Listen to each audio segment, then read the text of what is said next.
Bismillahirrahmanirrahim. Alhamdulillahirabbil alamin. Wassalatu wassalamu ala asyrafil anbiya wal mursalin sayyidina maulana Muhammad wa ala alihi wa sahbihi ajma'in. Qala al-musannif al-imam Abu Hamid Muhammad bin Muhammad al-Ghazali rahimahullah wa nafa'ana bi ulumih. Keutamaan menyempurnakan rukun-rukun salat.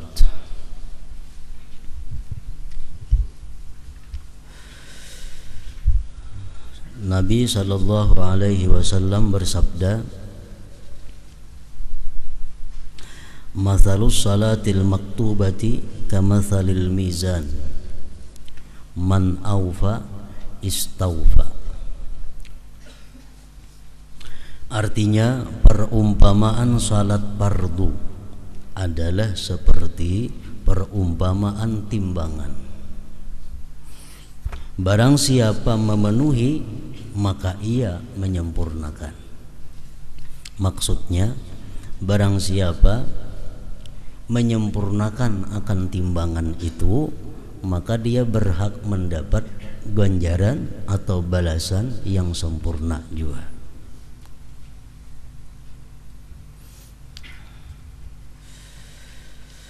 Yazid Ar-Raqashi berkata, salat Rasulullah itu rata, seolah-olah ditimbang. Artinya sembahyang Nabi itu kada terlalu ancap, kada terlalu gimit, kada terlalu lambat. Artinya sembahyang Nabi kita itu rata, seolah-olah ditimbang. Nabi sallallahu alaihi wasallam bersabda, "Innar rajulaini min ummati la yaqumani ila salati wa ruku'uhuma wa sujuduhuma wahid wa inna ma baina salataihima ma baina as-sama'i wal ard." Artinya, sesungguhnya dua orang dari umatku berdiri untuk salat, di mana ruku' dan sujudnya itu satu, sama. Dan sesungguhnya apa yang di antara keduanya adalah apa yang antara langit dan bumi. Maksudnya, ada dua orang yang sembahyang, sama bacaannya, sama gerak-geriknya, sama panjangnya, sama rakaatnya, tapi nilainya di sisi Allah Subhanahu wa taala jauh seperti langit dan bumi. Yaitu beliau menunjuk, mengisyaratkan kepada kekhusyuan. Nang saya kong sembahyang bujur sama lawan nang tadi, cuma ini khusyuk. Nang saya kong ini kada. Nah, maka nilainya di sisi Allah sama jaraknya antara langit dan bumi, antara dua orang yang sembahyang tadi. Dan Nabi sallallahu alaihi wasallam bersabda, "La yanzurullah yaumal qiyamah ilal abdi la yuqimu sulbahu baina ruku'ihi wa sujudihi." Artinya, pada hari kiamat Allah tidak memandang, kada memperhatikan, kada menghiraukan hamba yang tulang belakangnya tidak tegak di antara ruku' dan sujudnya. I'tidal. Artinya orang ini sembahyang i'tidalnya itu kada ada tumakninah.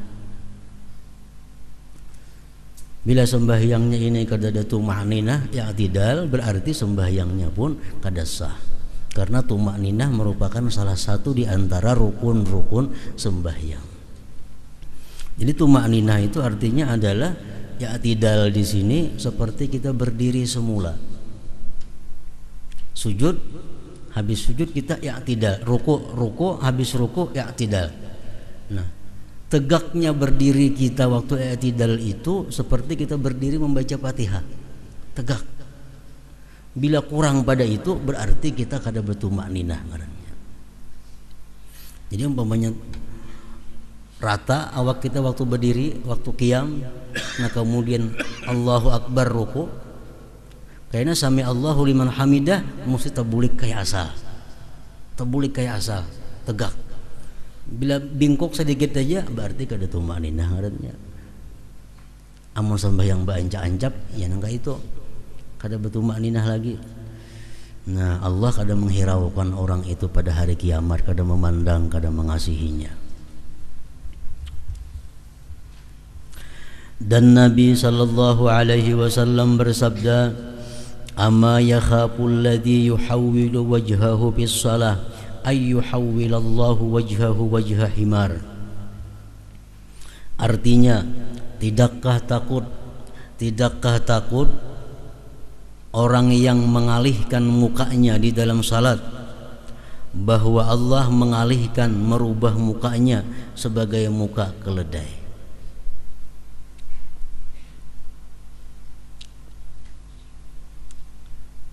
Maksudnya orang yang sembahyang itu menoleh ke kiri atau ke kanan. Sembahyang misalnya ada berbunyi nang apakah sebelah situ mencangangi. Itu kada membatalkan sembahyang kalau sekali itu aja. Cuma merusak akan kekhusyuan sembahyang, merusak akan nilai sembahyang.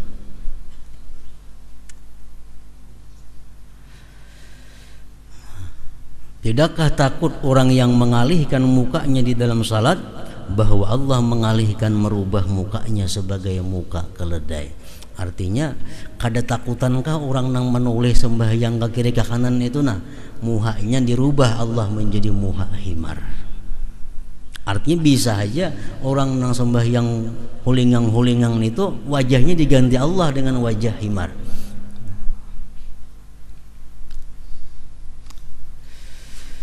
Dan beliau sallallahu alaihi wasallam bersabda, "Man shalla li waqtiha wa asbaga wudu'aha wa atamma ruku'aha wa sujudaha wa khusyu'aha arajat wa hiya bayda musbirah taqulu hafizakallah kama hafizani wa man shalla li ghairi waqtiha wa lam yusbik wudu'aha wa lam yutimma ruku'aha wa la sujudaha wa la khusyu'aha arajat wa hiya sauda muslimah taqulu dayya'akallah kama dayya'tani hatta idza kanat haitsu sya'allah luffat kama yulaffu thawbul khalaqu fayudlabu biha wajhuhu."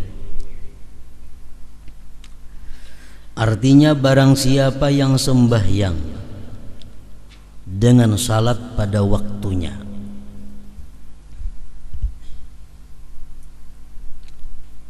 dan ia menyempurnakan wudunya, ia sempurnakan rukuknya, sujudnya dan khusyuknya, maka salat itu naik dalam keadaan putih cemerlang sambil berkata, "Semoga Allah memeliharamu sebagaimana kamu memelihara saya." Dan barang siapa salat di luar waktunya dan dia tidak menyempurnakan wudunya dan tidak menyempurnakan rukuknya, sujudnya dan khusyuknya, maka salat itu naik dalam keadaan hitam gelap sambil berkata, "Semoga Allah menyia-nyiakanmu sebagaimana kamu menyia-nyiakan saya." Sehingga apabila salat itu sekiranya dikehendaki Allah, maka salat itu dilipat sebagaimana kain usang, sebagaimana kain usang itu dilipat lalu dipukulkan ke wajahnya orang yang sembahyang tadi. Dan Nabi sallallahu alaihi wasallam bersabda, "Aswa'un nasi sariqatan alladhi yasriqu min salatihi." Artinya sejahat-jahat manusia mencuri adalah orang yang mencuri dari salatnya. Mencuri salat artinya apa? Kada batumakninah, i'tidalnya kada tumakninah, rukuknya kada tumakninah, sujudnya kada tumakninah, duduk antara dua sujudnya kada tumakninah. Malah kasih mencapi sembahyangnya. Ibnu Mas'ud radhiyallahu dan Salman Ibnu Mas'ud radhiyallahu anhu dan Salman radhiyallahu anhu berkata, salat itu takaran Barang siapa yang memenuhi maka ia telah menyempurnakan, dan barang siapa yang mengurangi takaran maka ia telah mengetahui apa yang difirmankan Allah mengenai orang-orang yang mengurangi takaran. Orang-orang yang mengurangi takaran diancam Allah dengan wailun lil mutaffifin, azab yang sangat bagi orang yang mengurangi takaran atau timbangan itu.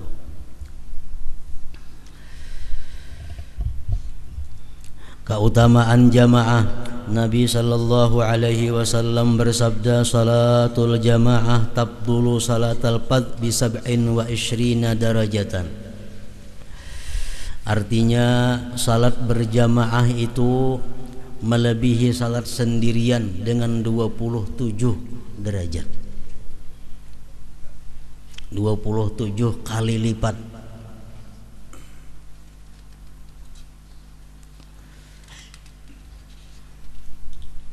Jadi para ulama menyimpulkan banyak keuntungan-keuntungan yang didapat oleh orang yang sembahyang berjamaah daripada orang yang sembahyang sendirian itu.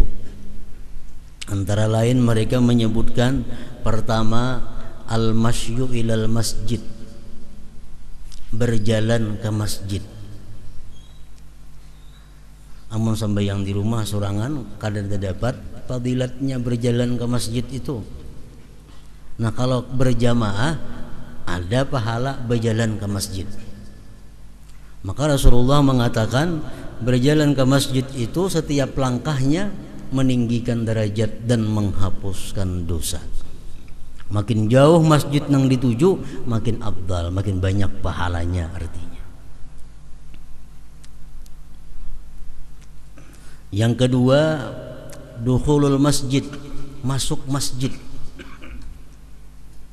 Masuk masjid dengan niat sembahyang berjamaah itu satu pahala. Amun sembahyang di rumah kada dapat itu. Yang ketiga, i'tikaf. I'tikaf di masjid ada pahalanya. Berdiam di masjid dengan niat i'tikaf pahala walaupun 5 menit. Namun di rumah kada kawa i'tikaf. Yang keempat, salat tahiyatul masjid. Kalau di rumah kada ada salat tahiyatul masjid. Di masjid kita dapat pahala tahiyatul masjid itu, walaupun kita kadang memperbuat sembahyang tahiyatul masjid.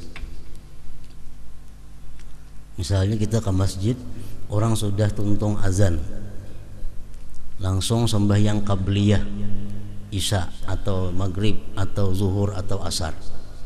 Masuk masjid langsung sembahyang qabliyah karena orang sudah azan. Nah, sekaligus kita dapat pahala tahiyatul masjid. Walaupun kita kada sembahyang tahiyatul masjid, tapi dapat pahala tahiyatul masjid. Namun di rumah kada ada tahiyatnya. Yang kelima, fadilatnya orang sembahyang berjamaah itu ta'awun 'alat ta'ah, tolong menolong atas taat.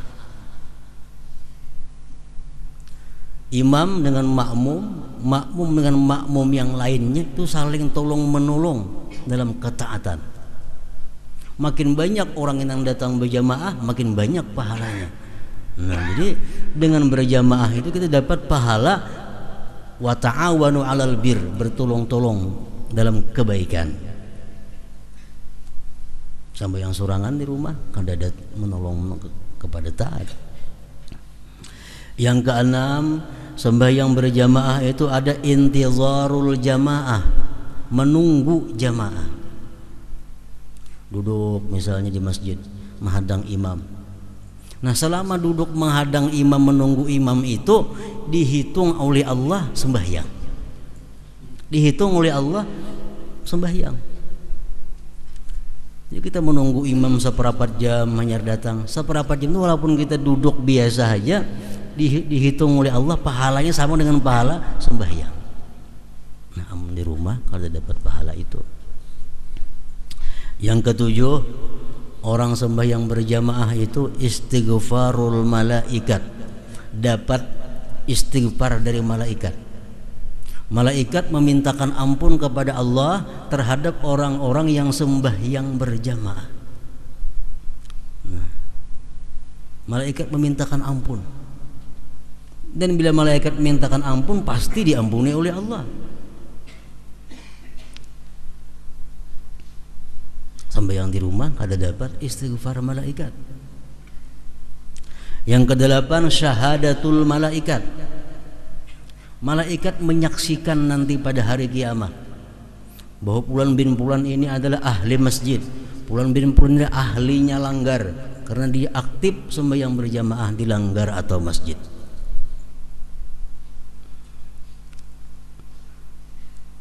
Yang kesembilan, as-salamah minasyaitan, selamat dari syaitan. Karena begitu orang kamat, syaitan membuka sampai ke mana suara kamat itu kada terdengar lagi.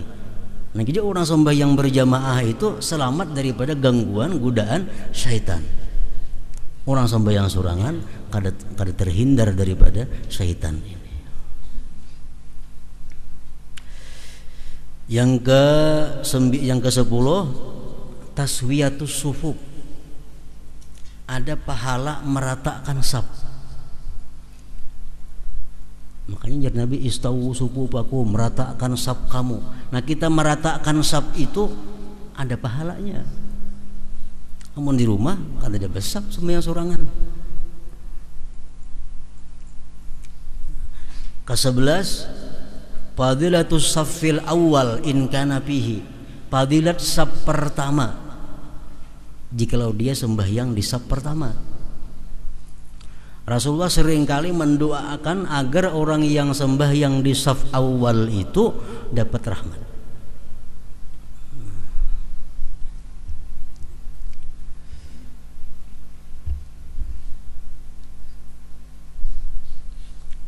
Fadilatus saffil awal, fadilat saf pertama. Sembahyang sorangan kata dia besar.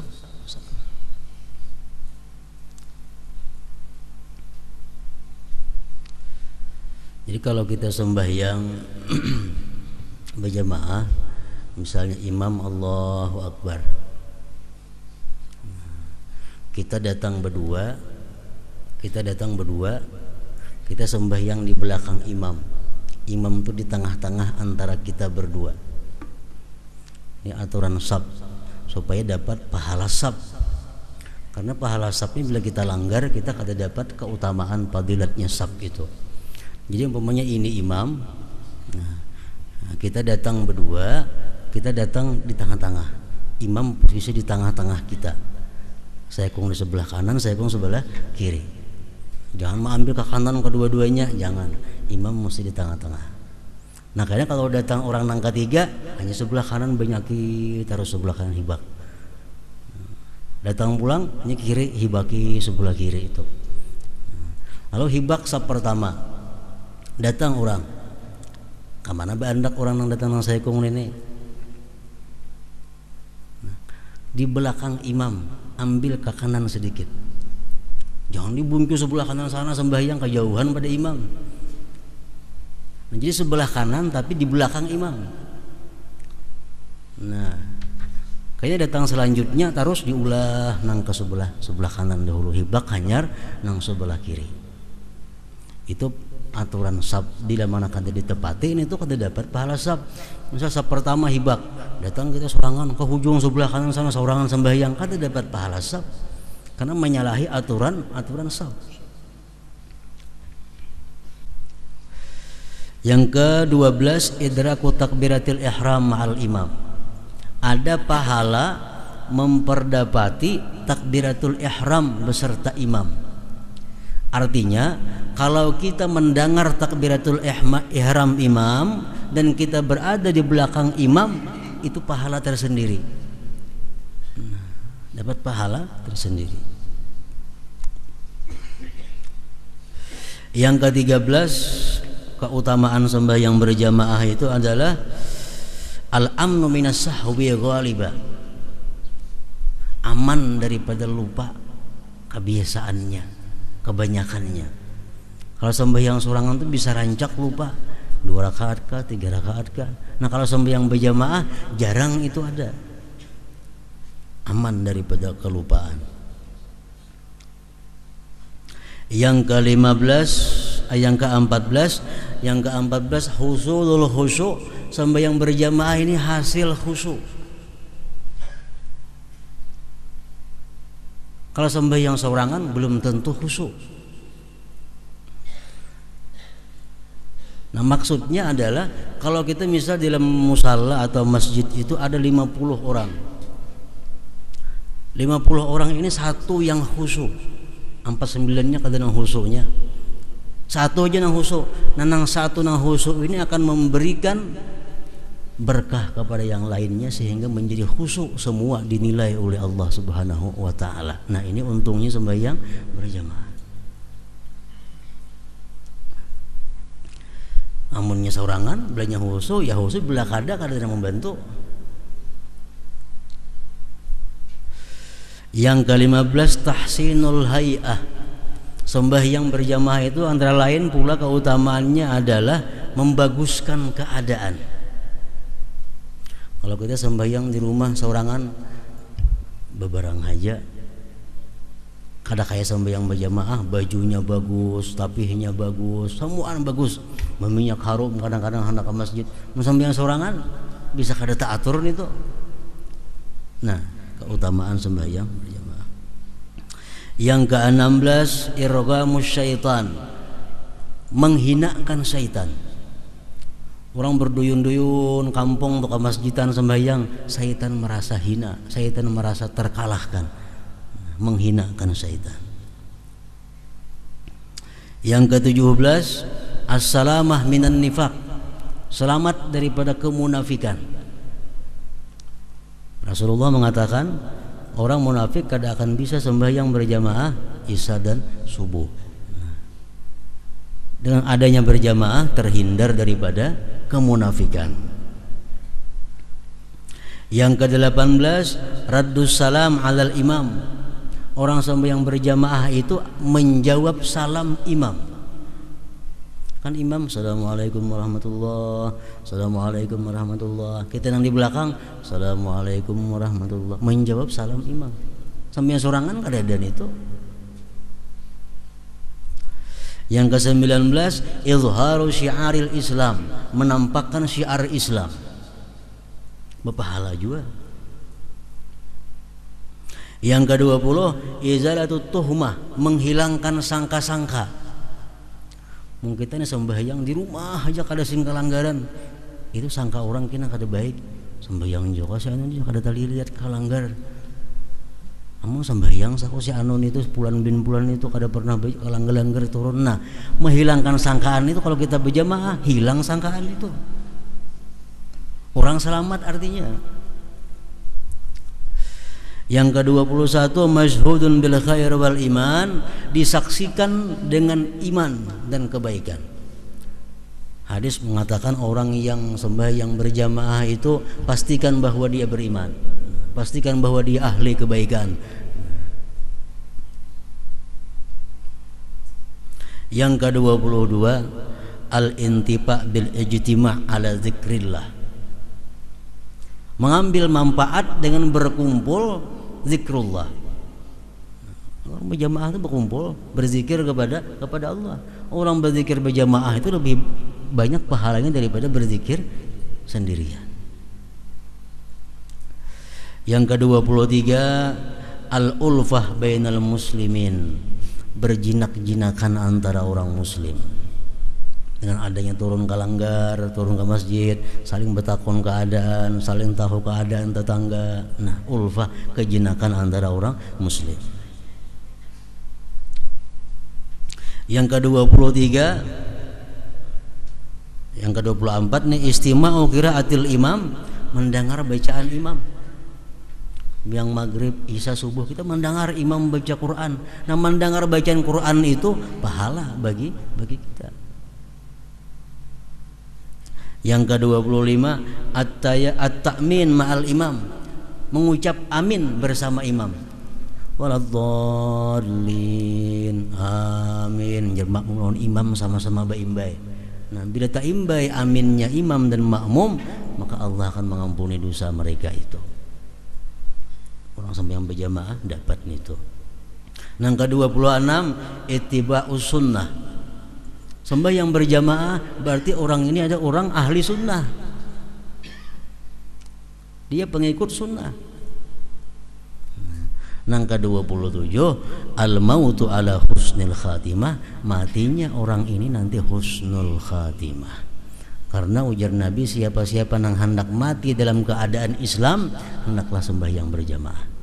Nah, jadi 27 yang didapat oleh orang yang sembahyang berjamaah ketimbang orang yang sembahyang sorangan tadi. Nah, salatul jamaah tabdulu salatul fard bi 27 derajah. Salat berjamaah itu melebihi salat sendirian dengan 27 derajatnya. Abu Hurairah meriwayatkan bahwasanya Nabi sallallahu alaihi wasallam merasa kehilangan beberapa orang pada sebagian salat. Lalu beliau bersabda, laqad hamamtu an amura rajulan yusalli bin nasi summa ukhalifa ila rijalin yatakhallafuna anha fa uharriqa buyutahum. Artinya, sungguh aku berkeinginan, ujar Nabi, untuk memerintahkan seseorang laki-laki untuk salat dengan manusia. Kemudian aku berpaling kepada orang-orang yang ketinggalan daripadanya, lalu aku bakar rumah-rumah mereka. Ya Nabi, aku ada rencana, karena begitu kamat yang lain ku suruh jadi imam. Aku mengontrol masyarakat yang kada berjamaah. Siapa kada berjamaah, aku bakar rumah mereka. Dan dalam riwayat lain, summa ukhalifa ila rijalin yatakhallafuna anha fa amara bihim fatuharraku alaihim buyutuhum bihazmil hadabi walau alima ahaduhum annahu yajidu azman saminan aw marmataini la syahidaha, yakni salatul isya. Artinya, kemudian aku berpaling kepada orang-orang yang bertinggal daripadanya sembahyang berjamaah, lalu aku menyuruh mereka, lalu rumah-rumah mereka dibakar dengan seikat kayu bakar. Dan seandainya seorang dari mereka mengetahui bahwasanya ia mendapat tulang yang gemuk atau 2 buah delima, niscaya ia menghadirinya, yakni salat isya itu. Utsman radhiyallahu anhu berkata dengan marfu', man syahidal isya faka'annama qama nisfa lailah wa man syahida subha faka'annama qama lailah. Artinya, barang siapa yang menghadiri sembahyang isya berjamaah, maka seolah-olah ia mendirikan setengah malam, beribadah setengah malam. Dan barang siapa yang menghadiri subuh, maka seolah-olah ia mendirikan beribadah 1 malam.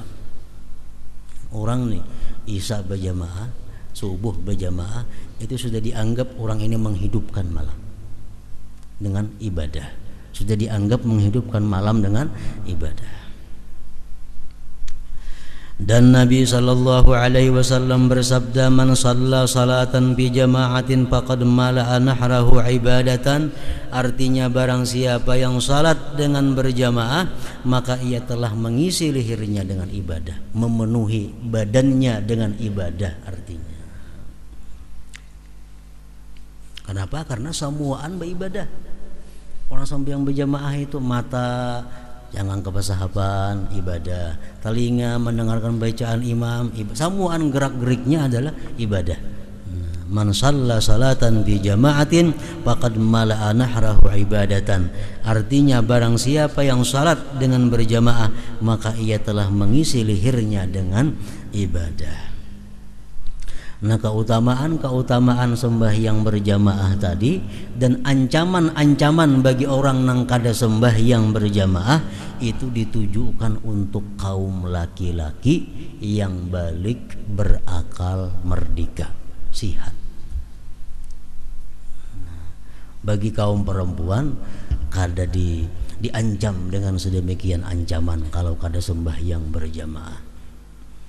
Dan menurut para ahli fikih bahwa perempuan-perempuan itu alangkah baiknya mereka mendirikan jamaahnya di rumahnya masing-masing. Itu paling baik, lebih ganal pahalanya daripada umpat ke masjid atau kelanggar ke musalla. Dalam kitab banyak kitab-kitab fikih mengatakan demikian. Jadi bini-bini misalnya di rumah, umumnya jadi imam, anak bini-bininya jadi makmum, nang manggandingnya di rumah jadi makmum, sembahyang berjamaah di rumah. Lebih afdal itu daripada umpat ke masjid berjamaah atau turun ke langgar berjamaah. Terutama apalagi kepada perempuan-perempuan yang masih muda. Itu menurut hukumnya. Amun nak mencari ganal pahala sembahyang di rumah aja berjamaah, kada usah ke masjid. Cukup nang ibunya jadi imam, nang anak-anak biniannya mah ikut di belakang, sudah berjamaah ngarannya. Lebih afdal itu.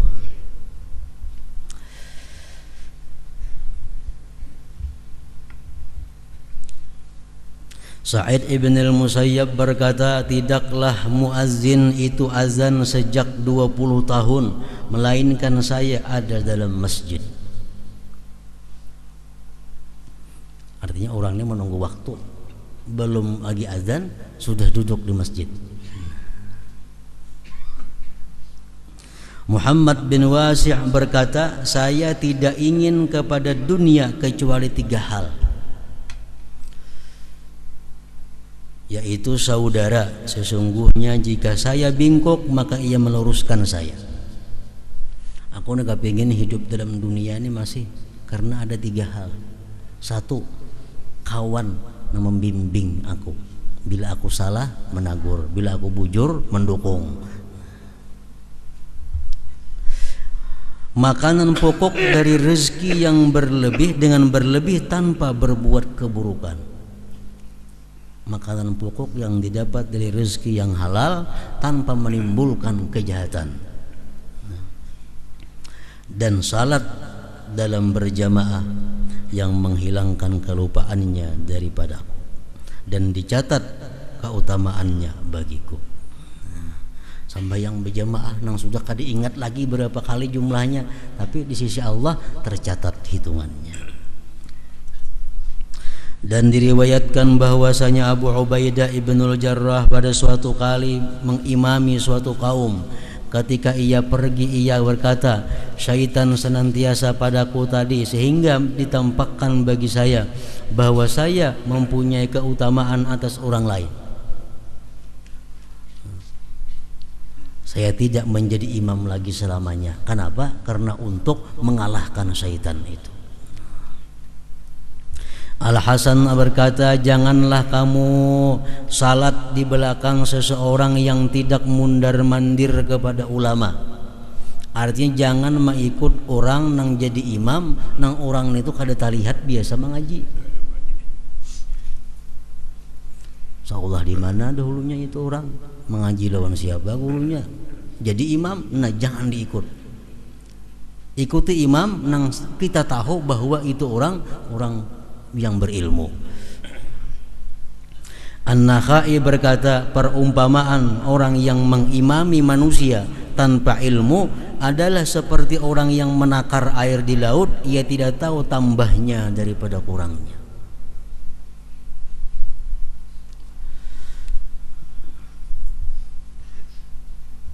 Hatimul Asam berkata, saya keliwatan salat berjamaah, artinya kada tersembahyang berjamaah. Lalu Abu Ishaq Al-Bukhari sendirian menghiburku. Maksud menghiburku mentakziahiku. Mentakziahku artinya memberikan ucapan bila sungkawa kepadaku. Jadi orang bahar itu kalau ada yang kada sembahyang berjamaah itu diucapkan bila sungkawa kepadanya. Artinya apa? Dia mendapat musibah. Dan seandainya anak saya mati, niscaya saya akan dihibur, ditakziah oleh lebih banyak dari 10.000 orang. Karena musibah agama itu di sisi manusia lebih ringan daripada musibah dunia. Pada setiap kali kita kada sembahyang berjamaah, setiap kali kita kada sembahyang berjamaah tanpa uzur, menunjukkan bahwa kita ada melakukan satu dosa. Kalau kita bersih daripada dosa, mesti rajin sembahyang berjamaah. Itu perkataan para ulama-ulama sufi demikian.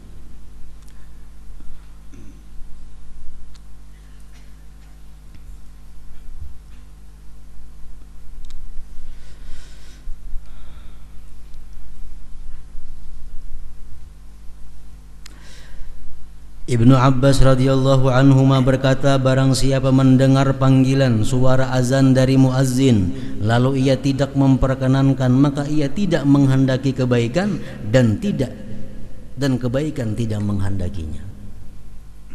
Artinya orang yang mendengar suara azan kada buka-buka hati hendak kelanggar sembahyang mendatangi, berarti orang ini kada hendak kebaikan dan kada dikehendaki Allah orang baik.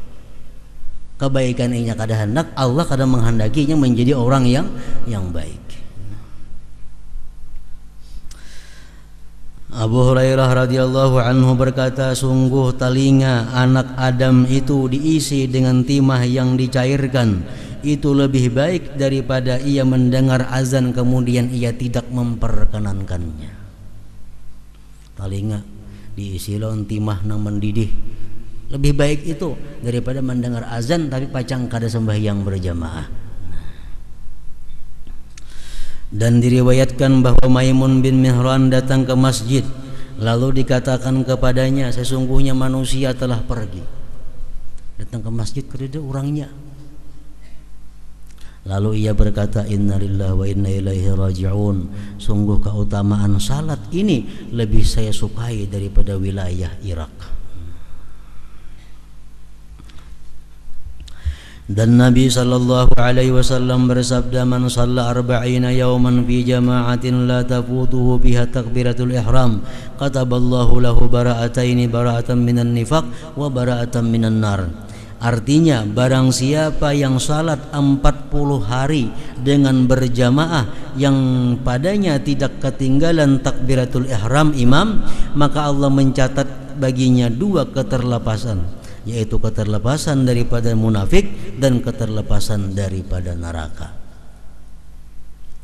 40 hari berjamaah kada boleh perai, dan selalu ada di belakang imam. Begitu imam Allahu Akbar, artinya kada masbuk.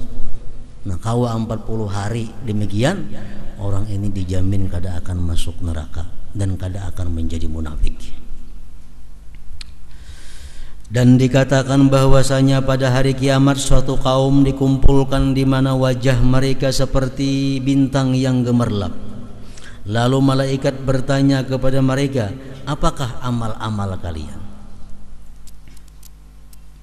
Mereka menjawab, kami apabila mendengar azan maka kami berdiri bangkit untuk bersuci.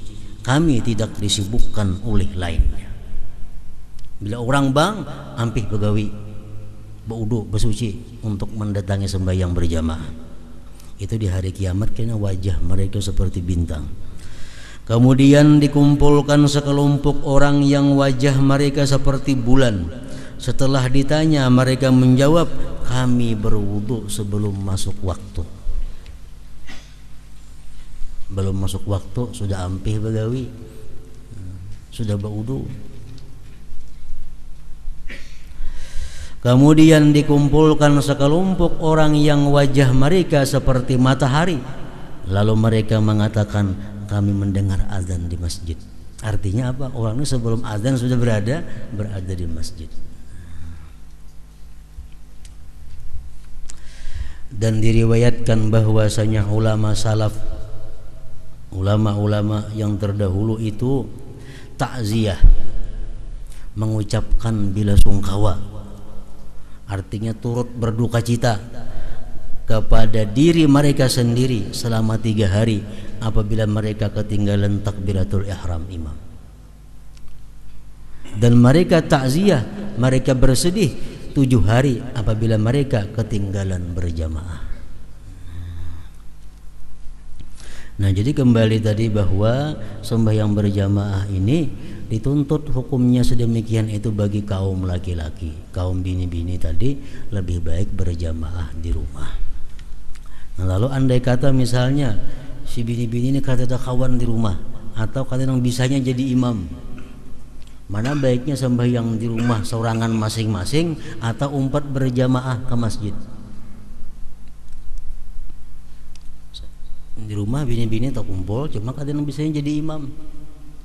Atau saya hitungannya bini-bininya di rumah. Mana baiknya sembahyang sorangan atau ke masjid? Nah, pendapat para ulama-ulama fuqaha mengatakan demikian perinciannya. Pertama, kalau perempuan itu orangnya ajuz itu tuha, artinya 60-an ke atas sudah umur, la yustaha, kada dikapingini orang lagi. Ajuzun la yustaha, tuha kada dikapingini orang lagi. Ke masjid sembahyang berjamaah lebih baik daripada sorangan. Tapi kalau perempuan ini masih syabah, masih muda, atau zatil hay'ah, punya keadaan-keadaan yang bisa menggoda laki-laki, lebih baik sembahyang di rumah daripada sembahyang berjamaah, walaupun saurangan sembahyang di rumahnya. Nah, itu hukum fikih. Bini-bini yang masih muda atau bini-bini yang setengah baya, masih punya hay'ah, yang masih bisa dikapingini orang, nah, ini lebih baik sembahyang di rumah saurangan daripada turun ke masjid berjamaah. Nah, itu hukumnya. Jadi mau nak mencari pahala banyak, di rumah aja sembahyang saurangan. Lalu bila ada perempuan-perempuan yang muda ini sembahyang berjamaahan juga umpat ke masjid, nah ini perempuan salah mencari pahala. Berarti ada anak pahala yang banyak. Perempuan yang setengah baya, yang masih dikehendaki orang, masih dikapingini orang, lebih baik sembahyang di rumah walau sorangan. Nah, bila ini sembahyang ke masjid juga umpat, berarti ini kada hendak pahala nang gana. Berarti ada untingan lain di masjid, nang apa kada tahu dicarinya. Kenapa? Kalau mencari pahala di rumah aja sembahyang, lebih banyak pahalanya, lebih besar pahalanya. Apa dicari? Perlu dicurigai itu. Nah, perlu dicurigai. Berarti orang ini kada mencari pahala. Kalau mencari pahala, sembahyang di rumah. Nah, kemudian keutamaan sujud.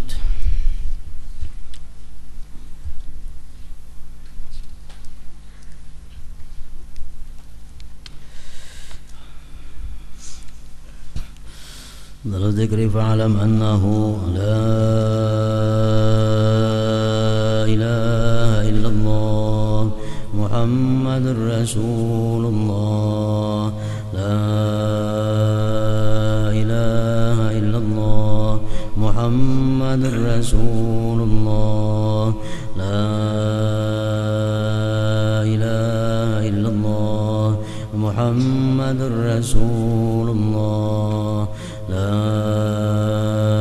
ilaha illallah, la ilaha illallah, la ilaha illallah, la ilaha illallah, la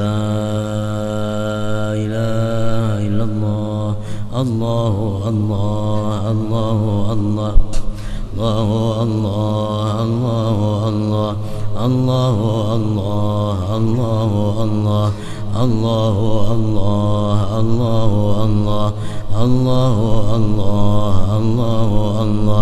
Allahu Allah, Allahu Allah, Allahu Allah, la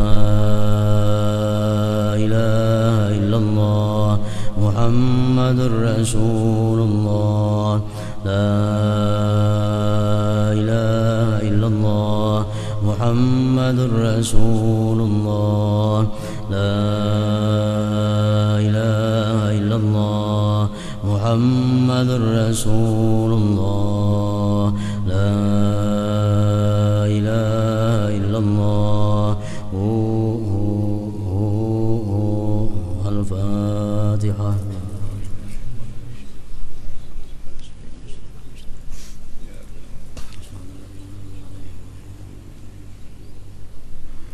فيا أيها الرجل منه شفاعة صلوا عليه وسلموا تسليما